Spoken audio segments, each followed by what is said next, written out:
باب ما جاء فی سور الحرتی، بلی کے جھوٹے کا بیان۔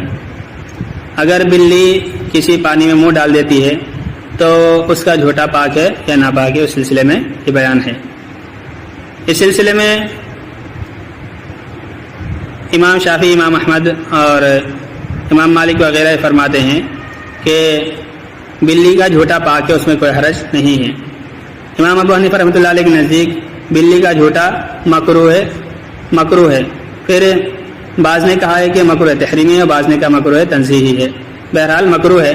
اس سلسلے میں حکم یہ ہے کہ اگر کوئی پانی نہ ہو بلی کے جھوٹے کے علاوہ تو پھر اس سے وضو کر لینا چاہیے، اور اگر پانی موجود ہے تو اس پانی کے علاوہ دوسرے پانی سے وضو کرنا چاہیے، اس پانی کا استعمال نہیں کرنا چاہیے۔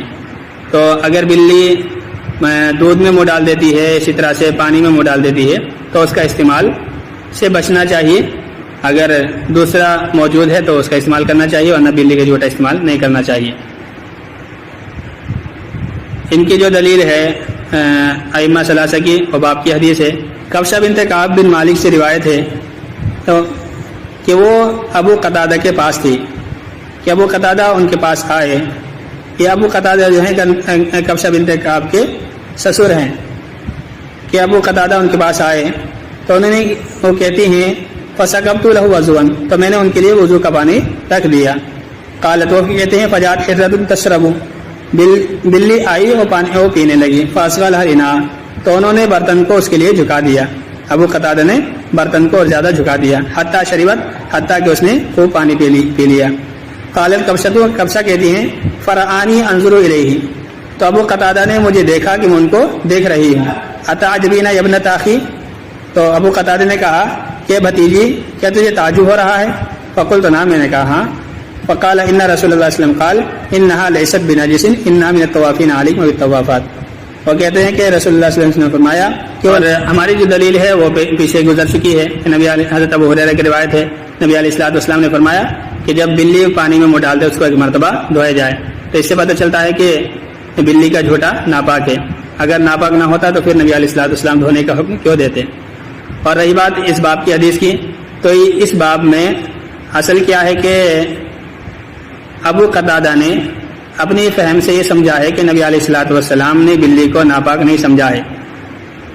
اصل میں حدیث جو ہے وہ صرف اتنی ہے، انہا لیست بنجس انہا من الطوافین علیکم بالطوافات، کہ بلی ناپاک نہیں ہے، وہ تمہارے پاس آنے والے انسانوں میں سے ہے یا جانوروں میں سے ہے۔ طوافین یہ انسان مراد ہیں کہ بچے، غلام وغیرہ، اور طوافات جانور مراد ہیں، سے چوہیاں وغیرہ ہوتی ہیں۔ تو اصل حدیث یہ ہے، باقی جو پیچھے گزرا ہے یہ واقعہ یہ حضرت ابو قتادہ کا اپنا فعل ہے۔ اور یہ جو حدیث ہے یہ اس باب میں صریح نہیں ہے کہ نبی علیہ الصلوۃ والسلام نے بلی کے جھوٹے کو پاک کہا ہو۔ وجہ یہ ہے کہ نبی علیہ الصلوۃ والسلام نے فرمایا انہا لیست بنجس، کہ بلی ناپاک نہیں ہے۔ تو اس کا تو اس سے یہ بھی ثابت ہوتا ہے، دو مطلب اسے نکال سکتے ہیں کہ بلی کا جھوٹا ناپاک نہیں ہے، اور ایک کہ بلی کا جو ظاہری جسم ہے وہ ناپاک نہیں ہے۔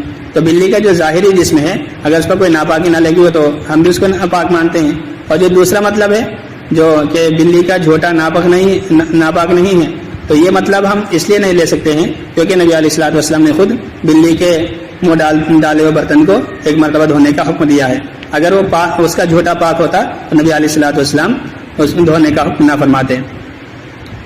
تو یہ جو پیچھے حدیث پوری پیچھے ہے تو یہ ابو قتادہ کا اپنا فہم ہے۔ نبی علیہ الصلوۃ والسلام کی جو روایت ہے اس کے بالمقابل جو دوسری روایت ہے اس کو ہم نے ترجیح دی ہے۔ اور پھر اس روایت سے خود پتہ چلتا ہے کہ جو کبشہ بنت کعب ہیں، جب ابو قتادہ نے بلی کے جھوٹے سے وضو کیا تو وہ حیرت سے دیکھنے لگی، حیرت کر رہی ہیں کہ بلی کے جھوٹے سے آپ وضو کر رہے ہیں۔ اگر یہ مسئلہ عام ہوتا ہے کہ بلی کا جھوٹا پاک ہے اور اس میں کوئی حرج نہیں ہے تو یہ مسئلہ کبشہ بنت کعب کو بھی پتہ ہوتا، جو مسئلہ عام ہوتا ہے وہ تو سب کو پتہ ہوتا ہے، اور بلی پالنے کا تو رواج وہاں پر عام تھا۔ تو اس طرح سے حضرت کبشہ کا تعجب سے حضرت ابو قتادہ کو دیکھنا یہ خود اس بات کی علامت ہے کہ یہ مسئلہ جو ہے بلی کے جھوٹے کے پاک ہونے کا کوئی عام مسئلہ نہیں تھا۔ اب مسئلہ یہ ہے کہ پچھلی روایت میں آیا ہے کہ اس کو ایک مرتبہ دھویا جائے، تو اس کا تقاضا تو یہ تھا کہ بلی کا جھوٹا ناپاک ہونا چاہیے تھا، ہم نے صرف مکروہ کیوں کہا ہے؟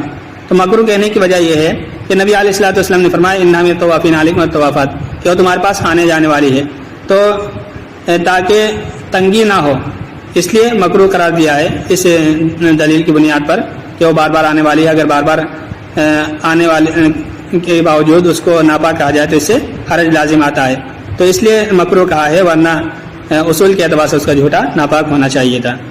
اس باب میں اور بھی روایتیں ہیں، امام ترمذی فرماتے ہیں حدیث حسن صحیح ہے، اور یہی اکثر علماء کا قول ہے نبی علیہ الصلوۃ والسلام کے صحابہ اور تابعین میں سے اور ان کے بعد والوں میں سے، جیسے امام شافعی، احمد، اسحاق، کہ وہ بلی کے جھوٹے کو ناپنے کوئی حرج نہیں سمجھتے ہیں، اور اس باب میں سب سے بہتر روایت